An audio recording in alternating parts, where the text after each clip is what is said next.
Welcome to Brainworms and Tangents. My name's Carissa. And I'm Pamela. And we're two 20-somethings with ADHD on a quest to chase the impulsive ideas we can't shake. This is a self-growth podcast about becoming who you want to be, one brainworm at a time.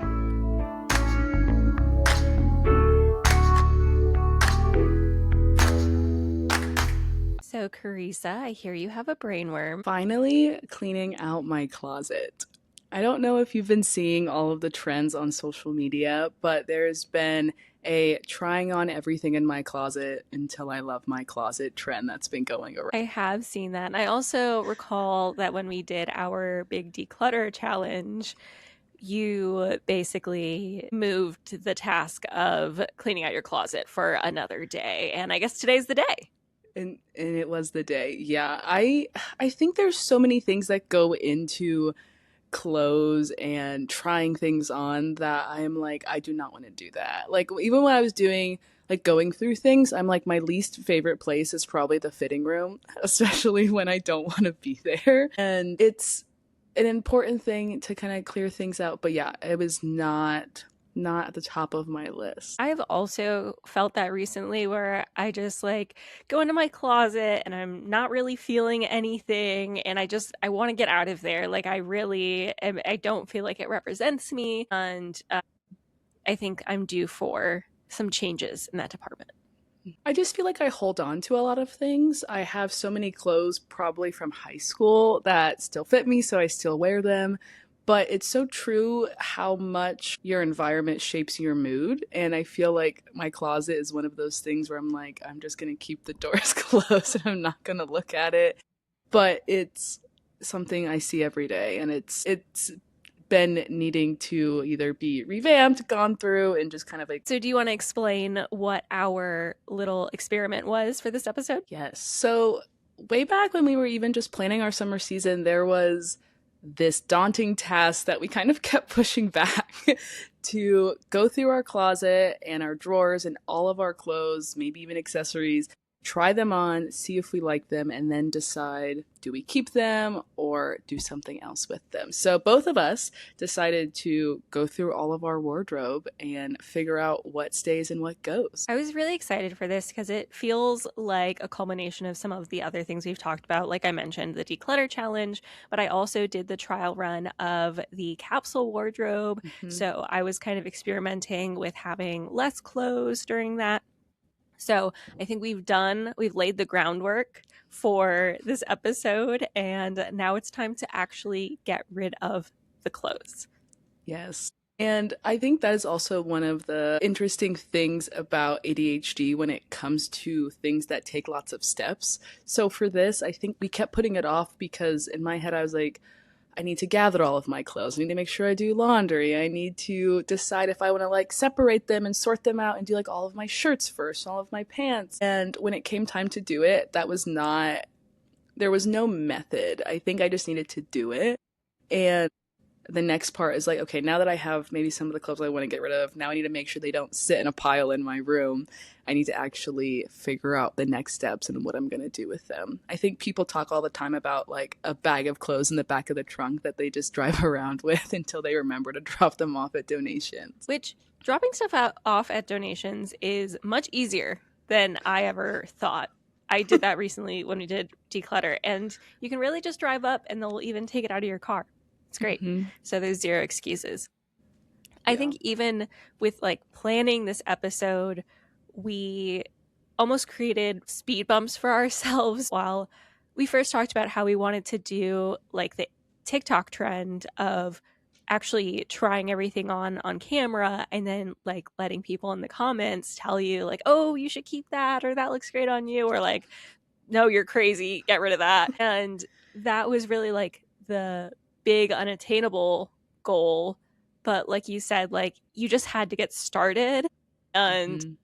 if you wait until you're prepped to do the TikTok series, it's probably never going to happen.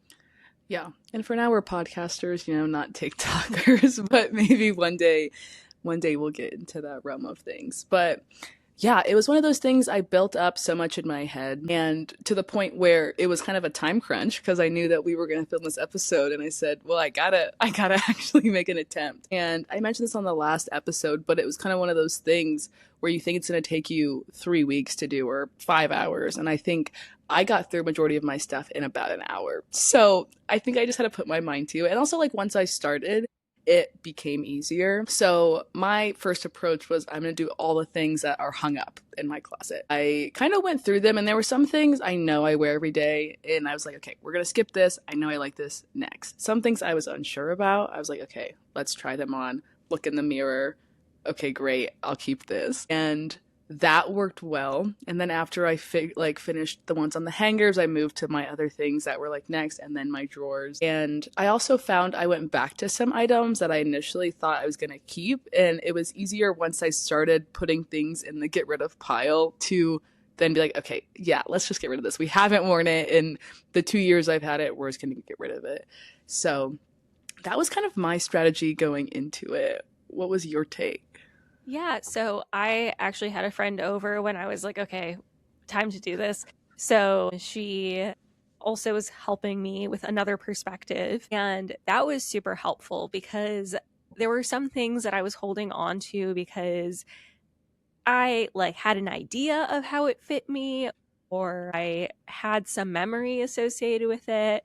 And I mean, obviously it's hard with clothes. Like there's so much feeling and like so many memories attached to them, but she was really able to give different perspectives at different points of maybe imagining something else I could wear with something, or just maybe like something's not like in style anymore, and just gently telling me that. But I will also say for the most part, she was encouraging me to keep things. So maybe I should have had a different friend helper. She's a little too nice about it. Yeah, I do think I was thinking the sentimental piece. I also tend to buy a lot of like concert t-shirts and things like that. So I'm like, even if I maybe don't wear them, I'm not gonna let them go, but maybe I can put them somewhere else so they're not taking up space in my closet in like a memory box or something like that. If I'm not gonna wear my Troye Sivan t-shirt from 2015 anymore, that's okay. But and there's also like the money, the like sunken cost fallacy with so many things of I literally bought these pants, they were $80. I wore them once and maybe like they don't fit anymore or they ripped or something like that. And it's really hard to just be like, it's okay that I don't like something I liked when I first bought it. But there was so much guilt associated with having so many things. And that was kind of one of the hardest things I think for me. Yeah, it's more than just getting rid of clothes. There's just so many feelings associated with it. We have to talk about the t-shirt blanket lie that we all tell ourselves. Yes. Oh my God.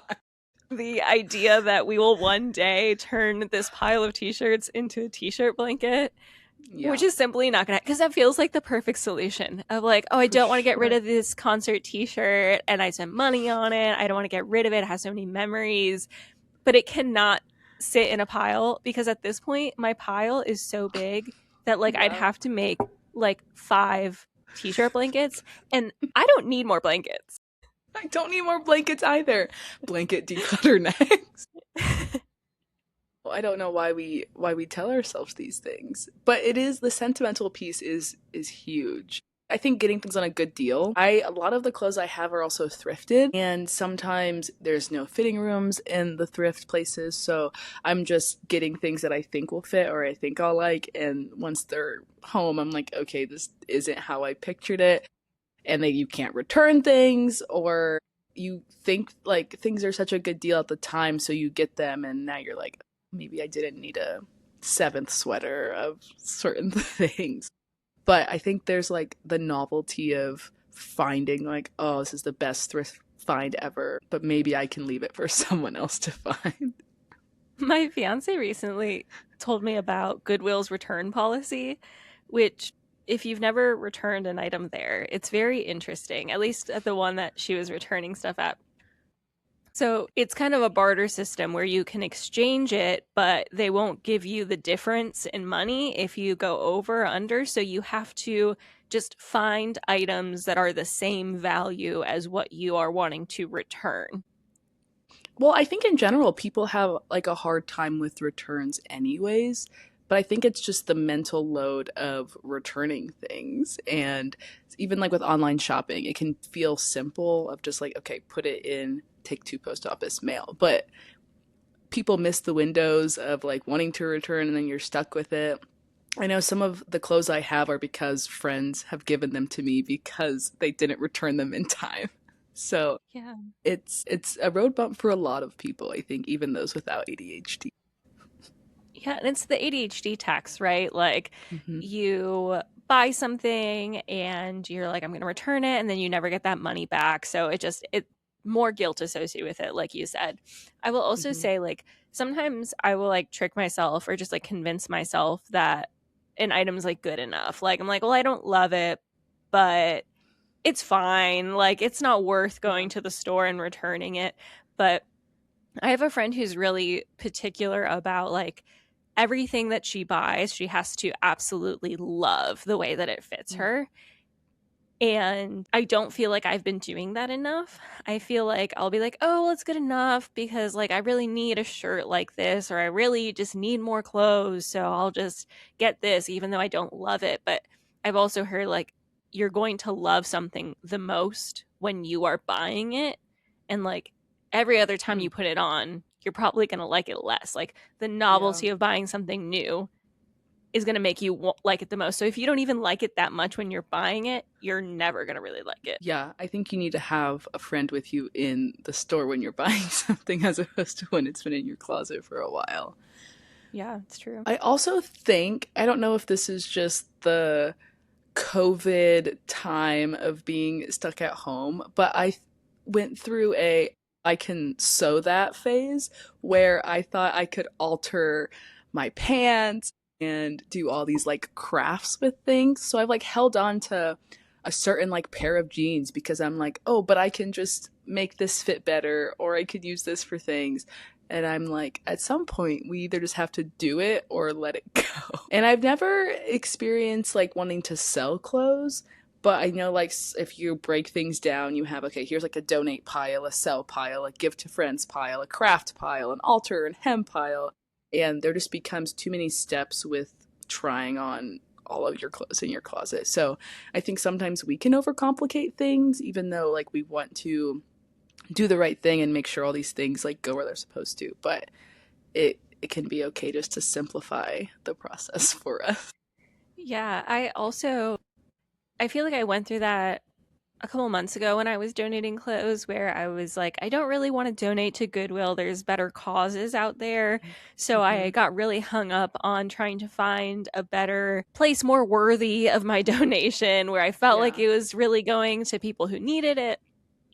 And that slowed me down so much because Mm-hmm. I was trying to donate in the perfect way, but I didn't find the place, or like the hours were just super strict. So I just had to concede and take it to Goodwill, which is better than nothing. So you Yeah. just have to give yourself grace. But you're right, we so overcomplicate things. Mm-hmm. Yeah. And it's when I was going through my closet, there was a lot of things where I think time blindness came into effect of not necessarily like how long does something take, but when did I last wear this or when did I buy this? And part of that was I would get something, I'm like, I just bought this last summer. And then, or I would try it out, I'm like, oh, it doesn't fit like I remember it fitting. And I'm like, wait, this was 3 years ago when I bought these pants. And I've only worn them like one or two times. In my 20s, like my weight has shifted a lot, which means some of my clothes fit me and then they don't.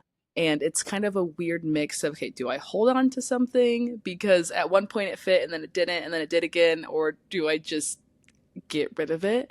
So it's hard because we kind of get in this weird loop of spending money, getting rid of things, and then having to like either get a new wardrobe or change. And it can be really exhausting if you don't like shopping for clothes all the time. And sizing also today is horrible. All of like, I got rid of a lot of pants, especially. And the size range just varies so much. And like the ones that I also kept. And I'm like, okay, maybe this size is fine, but it has to be in this cut and it'll fit you right. oh, but if they're black instead of like blue jeans, they're not going to fit the same. It was a very emotional process, but also just like I was getting frustrated with the clothing industry as a whole. Yeah, well, I ran into the same thing because I recently lost some weight, but before losing weight, I went through my closet and I was like, I'm going to get rid of everything that doesn't fit me. It had been a couple years that I had been around the same weight. So I was like, clothes fit the body doesn't need to fit the clothes. I'm getting rid of everything. Like, there's no sense in holding on to something that I was wearing in high school. Mm-hmm. And then I lost weight. So now I don't have stuff that fits me. Or what I kind of discovered through going through everything in my closet, either stuff didn't fit me or stuff like I could still wear it. Like, it's not like it was falling off my hips or anything, but I realized that all of my pants fit very loose. So what I was like telling my friend was like, well, just like none of my pants fit me. She's like, well, like you could wear that and like it doesn't look weird. But it was the feeling of like going to my closet and never finding anything that like fits me well. And that's exhausting. Whereas if I had like one or two things that were a little loose, like fine, I can wear that and it's like a nice option. But always feeling like things are a little loose and never feeling like anything's like fitting is exhausting over time. So like the things that are too big, I put into a basket labeled too big. I feel like I should hold on to it because, again, I don't want to restrict myself or feel like I'm having to fit into my clothes instead of the opposite way around. But also, I'm trying to be a minimalist girl, not have a lot of stuff. And it's like, how can you be minimalist and body positive at the same time? I just don't know. Exactly. Yeah. I am recently going through all of Modern Family and watching it for the first time. And there was this scene recently where Cam, he lost a lot of weight and he like had these 3 pair of jeans that he was like donating as a part of the like family yard sale. And Mitchell was like, I'm not letting Cam donate these jeans because once he puts the weight on again, he's going to be mad that he's going to have these jeans. I need to buy more jeans. And Cam gets upset because he finds that the jeans made its way back into the car instead of at the yard sale. And they had like a very good conversation of like, you putting the jeans back makes me feel like you don't think I can keep the weight off. And Mitchell's like, well, I'm just trying to protect your feelings and our bank accounts so you don't have to buy a new wardrobe. And it was just like a very like, yeah, that is so real. People's bodies change all the time. And like, how long is too long to hold on to something that you either think one day will fit or you're nervous that you need to keep things in case like you do gain weight. So it is really hard in general, but knowing when to let go can be tricky. Yeah. And I'm thinking of stuff that I know that I got rid of that is so cute. Yeah. And I would love to wear and I just no longer have it. So yeah, definitely hard. So what was your strategy when tackling this closet clean out? So I was in a unique position because I didn't feel like I have too many clothes, but I still don't love my closet. So it was really just to figure out what I have. Why does it feel like I don't have anything that I want to wear? So I tried literally everything on besides stuff that was in the wash. Did you go by category or anything? I went through all of my pants and then I got bored. So then I was like, I want to do something fun. So I don't keep a lot of stuff in drawers, honestly. But what I do keep in drawers is all of my tiny tops, all of my like going out and tiny tops. So I was like, this will be fun. So I went through those and I haven't touched those in a while because, they're just shoved in a drawer. They don't take up that much space individually. And it's just like, oh, that's my tiny tops.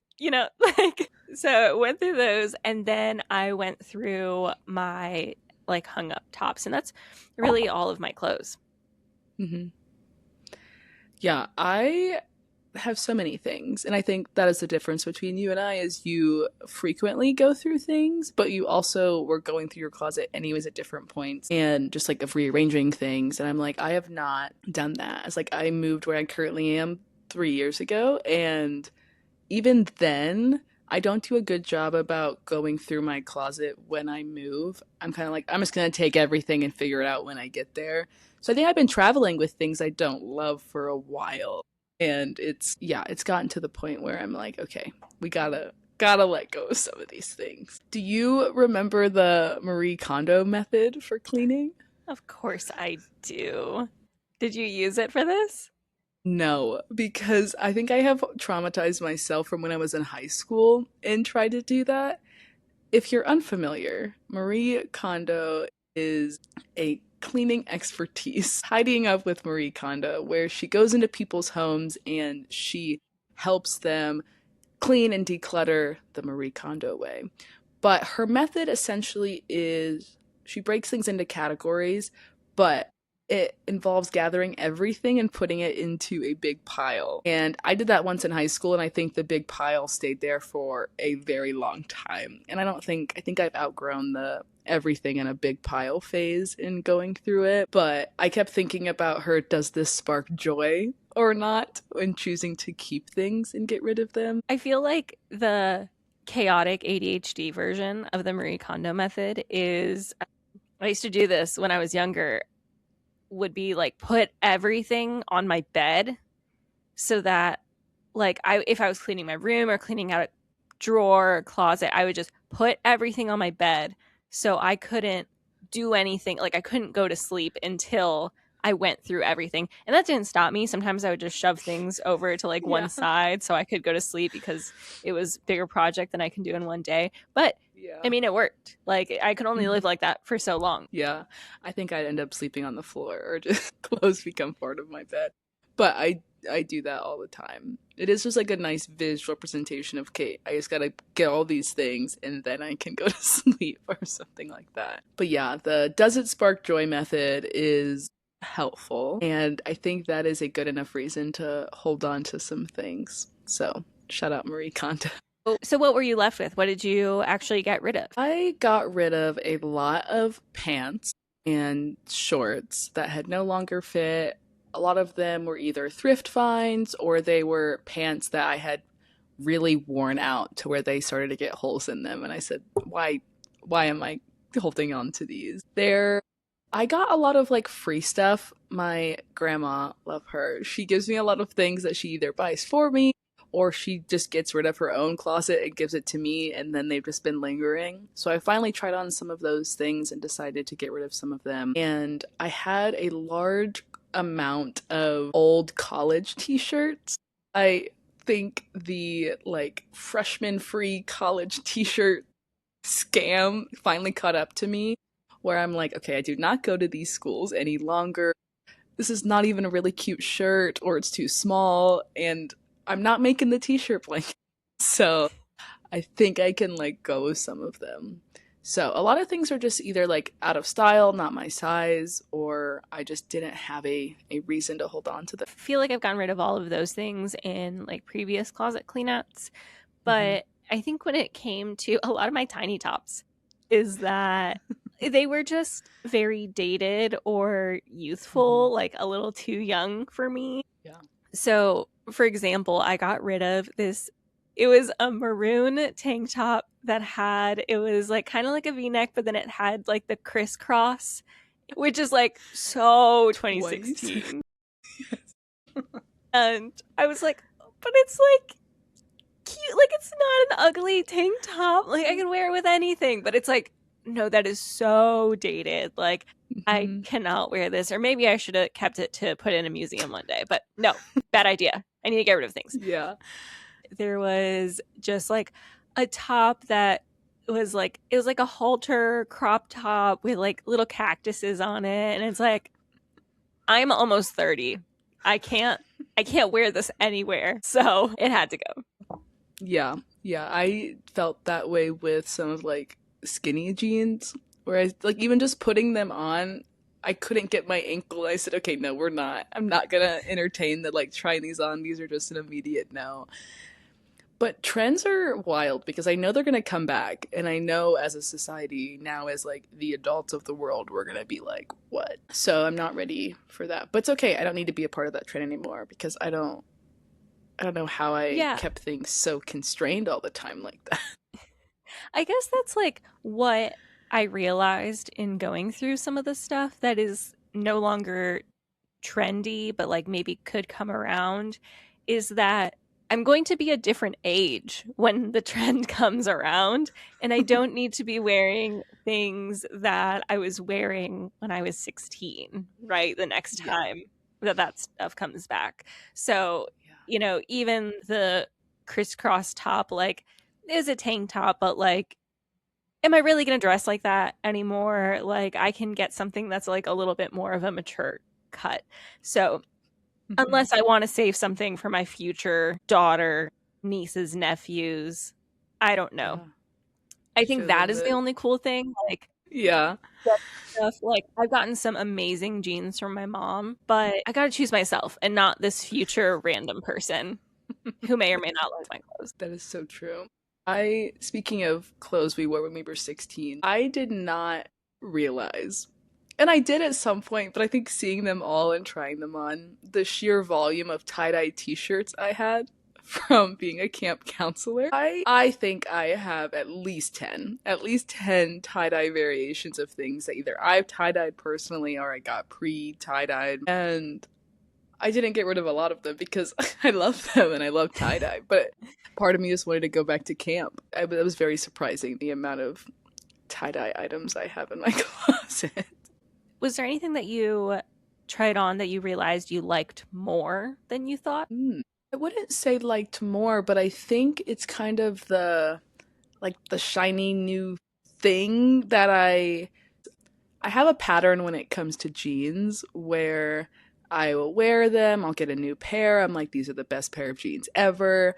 And then they'll start fitting weird, so then I'll get a new pair of jeans. I'm like, oh my gosh, these are the best jeans ever. And I tried on a pair that I had just stopped wearing, and I was like, forgot I even had these because I've been wearing the new ones that I bought. So like trying them on again, I was like, wait, these are great. These are great jeans. Why don't I wear them more often? So that was like fun to be like, okay, cool. And the same with a pair of shorts. I guess there's like the last pair I tried on. I was like, okay, these probably isn't gonna fit. And I was like, wait, these fit great. Why are they tucked away?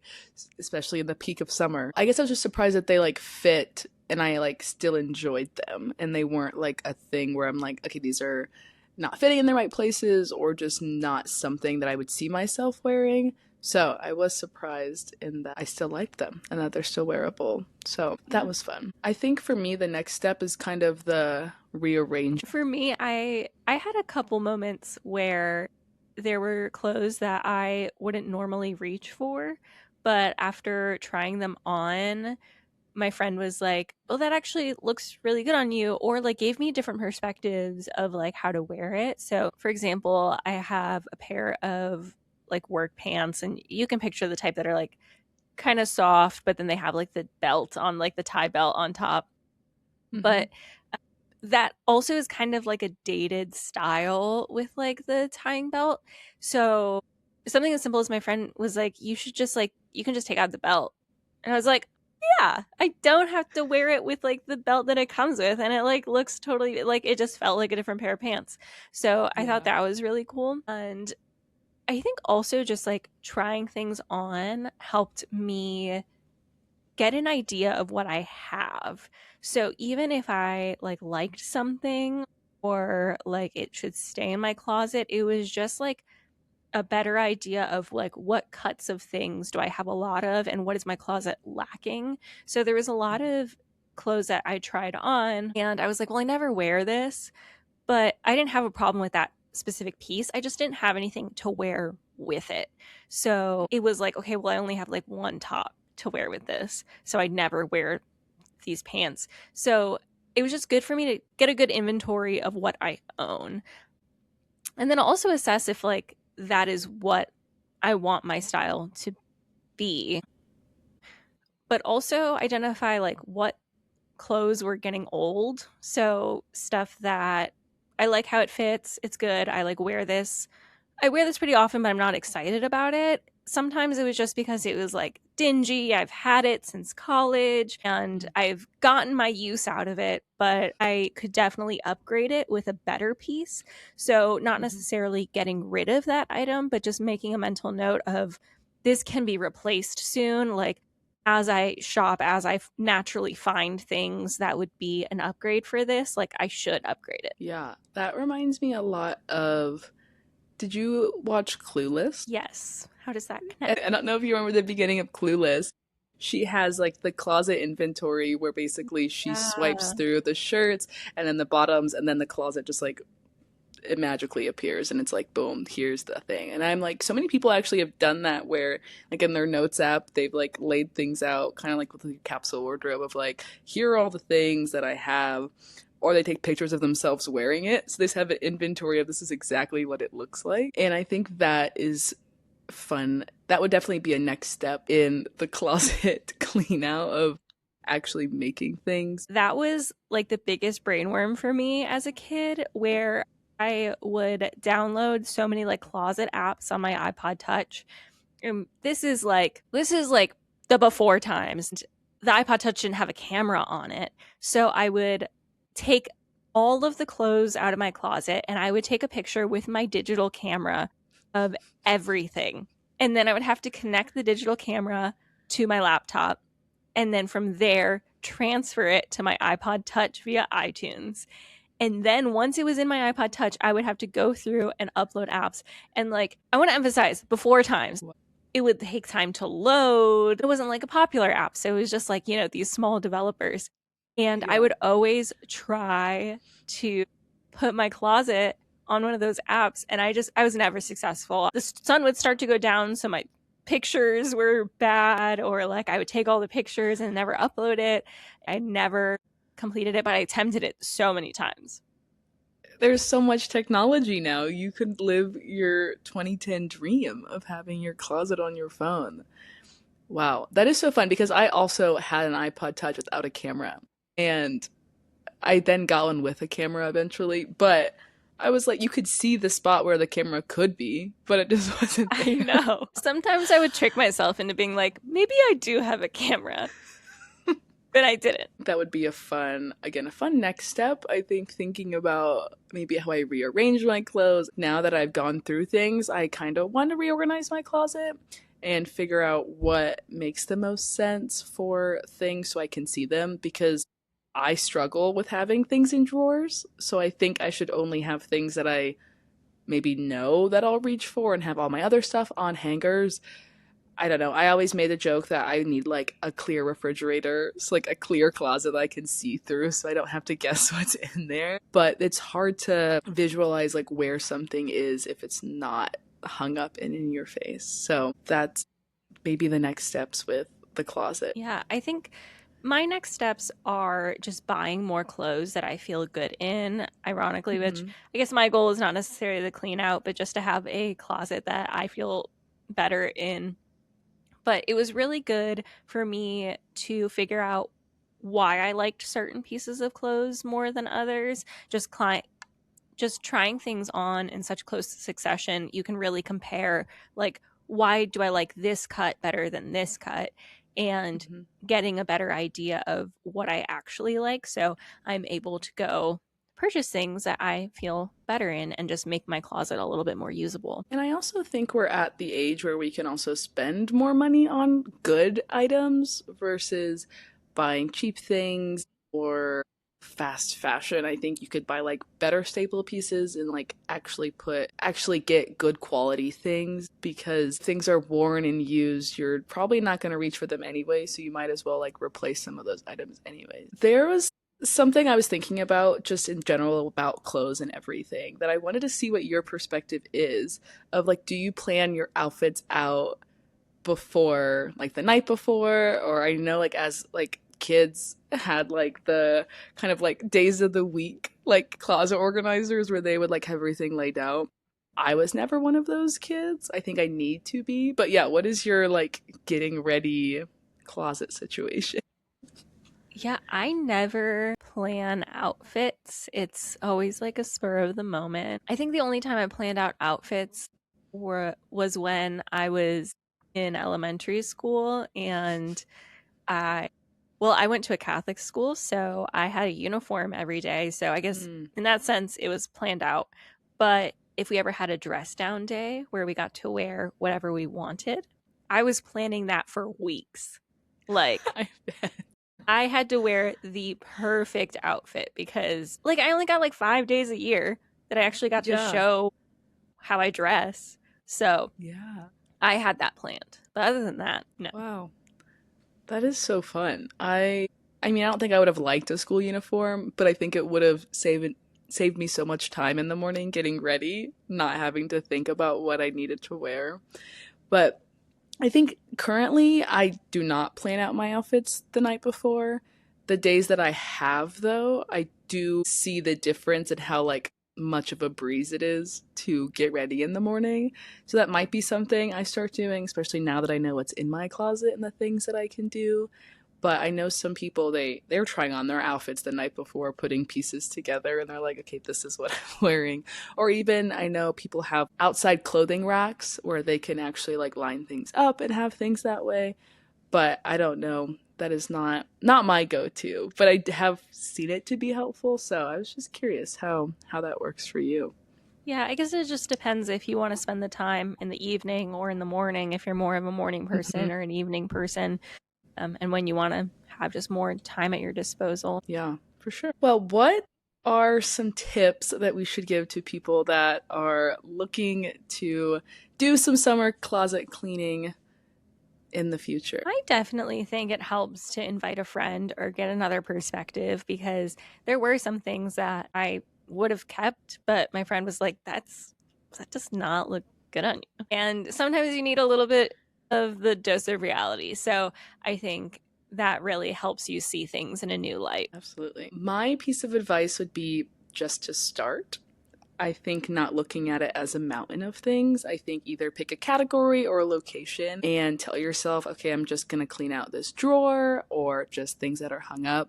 And then if it gets easier for you, you can tackle more. And if it doesn't, you can stop and revisit it in another day. But I think just starting somewhere is the best way to kind of get the ball rolling and kind of build that momentum to be able to tackle your whole closet at once. I think when I was thinking about everything, I thought back to college, Carissa, and when I coined the term productive procrastination in my friend group, where cleaning and organizing is something I would do only if I was putting off schoolwork or something else.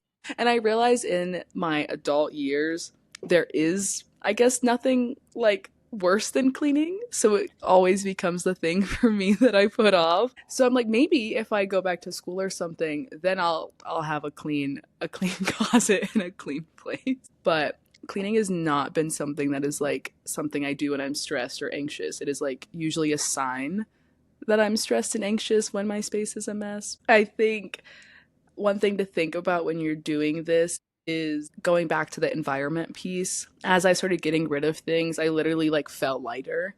I was like, wow, my closet isn't an overwhelming place to look at. So sometimes having that end goal in mind can also help you get to that finish line. Well, with that, thank you for tuning into this episode of Brainworms and Tangents and to season 2 of Brainworms and Tangents. This is the last episode of season 2.